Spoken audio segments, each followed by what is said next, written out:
ഇതിപ്പോൾ നമ്മൾ ഇതുവരെ ഈ ചെയ്യാത്ത രീതിയിലുള്ള ഒരു സൈഡ് സ്ലിറ്റാണ് ഇപ്പോൾ ശ്രീജ വയ്ക്കാൻ പോണത്. എങ്ങനെയാണെന്ന് പറഞ്ഞിട്ടുണ്ടെങ്കിൽ ആദ്യം ആ സൈഡ് സ്ലിറ്റിൻ്റെ അവിടെ ബലപ്പെടുത്തണം. അതായത് ഇടുപ്പിൻ്റെ ഭാഗത്ത് 2 സ്റ്റിച്ച് ഇട്ടിട്ട് ബലപ്പെടുത്തിയിട്ട് തയ്ക്കാം. ആളുടെ ഐഡിയ അതാണ് കുറച്ചുകൂടി എളുപ്പം എന്ന് പറയുന്നത്. നമുക്ക് നോക്കാം, എങ്ങനെയാണെന്ന് നോക്കാം.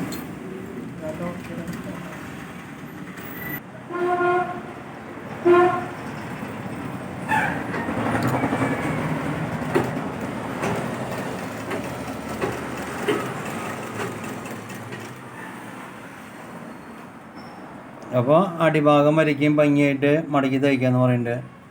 ഇതിലിപ്പോൾ നമ്മുടെ ക്ലാസ്സിൽ തന്നെ ഇപ്പോൾ 3 ടൈപ്പ് നമ്മൾ സൈഡ് സ്റ്റിച്ച് വയ്ക്കുന്നത് വളരെ സിമ്പിളായിട്ട് കാണിച്ചു. ഒന്ന് 1 ഇഞ്ചിൻ്റെ ദൂരം, അല്ലെങ്കിൽ 1 ഇഞ്ച് തൊട്ട് 1.5 ഇഞ്ച് വീതം തുണി വിട്ടിട്ട് നേരെ തയ്ച്ചതിന് ശേഷം മടക്കി തയ്ക്കുക. എന്നിട്ട് ആ ലാസ്റ്റ് സജി എന്താ പറയണത്, ഏതാ നല്ലത്? ഇത് ചെയ്ത് നോക്കാന്നല്ലേ? കുഴപ്പമില്ല അല്ലേ? നീ ഇപ്പം ഏതാ ചുരിദാർ തന്നെയാണെന്ന്? ആയിക്കോട്ടെ. അളവിൽ ഈ സൈഡിൻ്റെ അളവിൽ എന്തോ ഒരു വ്യത്യാസമുണ്ട്, ഇറക്കം വ്യത്യാസമുണ്ട് കേട്ടോ. അത് ഒപ്പത്തിന്, അതായത് അടിയിലേക്ക് അധികം മടക്കി കൊണ്ടുവരുത്. അതാത് ടൈമിൽ അതാത് ഭാഗത്ത് തന്നെ മടക്കി വെച്ച് തയ്ക്കേണ്ടി വരും. അല്ലെങ്കിൽ ഒരു ചുളിവ് വരാൻ സാധാരണ ഇതിന് വരുന്ന കംപ്ലൈൻറ്റ് അത് ഇല്ലാണ്ടിരിക്കാൻ പരമാവധി മടക്കിയിട്ട് അങ്ങോട്ട് തന്നെ വെച്ച് തയ്ക്കുക. ഇത് സിമ്പിളാണ്, കണ്ടോ എത്രയും വേഗം കഴിഞ്ഞത്. ഇത് എല്ലാവർക്കും ഫോളോ ചെയ്യാവുന്ന ഒരു ടിപ്പ് തന്നെയാണ്.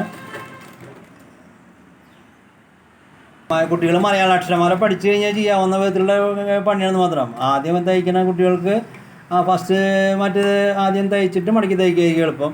2-3 ചുരിദാറൊക്കെ തയ്ച്ച് നിങ്ങൾ കുറച്ചൊന്ന് മെടുക്കത്തികളായി കഴിഞ്ഞിട്ടുണ്ടെങ്കിൽ ഇതുമാതിരി ചെയ്ത് കഴിഞ്ഞിട്ടുണ്ടെങ്കിൽ വളരെ സിമ്പിളായിരിക്കും. പിന്നെ അഴിക്കാനും തയ്ച്ചത് അഴിക്കാൻ നിൽക്കേണ്ട ആവശ്യമില്ല. അങ്ങനെ ഒരു എളുപ്പ വഴിയാണ് അത്.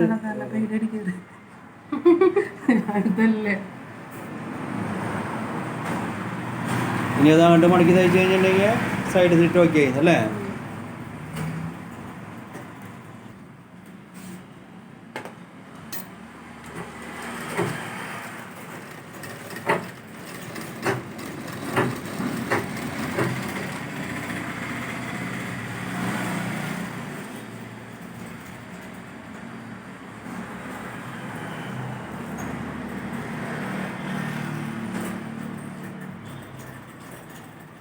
ഇത് ബാക്കിനൊക്കെ എന്നിട്ട് നമ്മൾ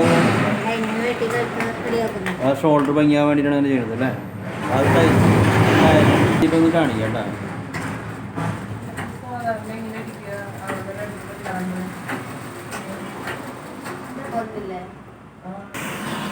ഇത് രണ്ടാമത്തെ സ്റ്റിച്ച് അല്ലേ?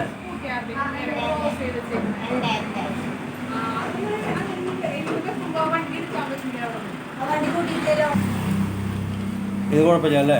ഈ ട്രിക്കും നല്ല ഐഡിയ അല്ലേ? അപ്പോൾ ഈ അല്ല ഏതാ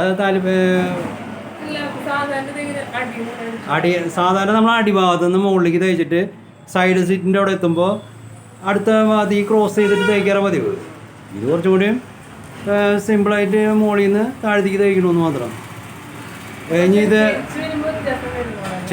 ക്രോസ് ഉള്ളതിനാകുമ്പോഴാണ് ഇതിൻ്റെയൊക്കെ ആവശ്യം വരുന്നത്. അല്ലെങ്കിൽ സ്ട്രൈറ്റ് കട്ടാകുമ്പോൾ ഇതൊന്നും പ്രശ്നമില്ല. അത് ചുരിദാർന്ന് കാണിച്ച സൈഡ് സ്റ്റിച്ചൊക്കെ എങ്ങനെയാണ് നോട്ടെ. Very good. അത് ഞാൻ ഒന്ന് ക്ലിയർ ആയിട്ടുണ്ട്, സൂപ്പർ ആയിട്ടുണ്ട്. ഒന്ന് ആ മേത്തൊന്ന് വെച്ച് കാണിച്ച്. അല്ല അത് അല്ല ഏകദേശം ഷേപ്പ് ആയില്ല. Okay, very good. ഇപ്പോൾ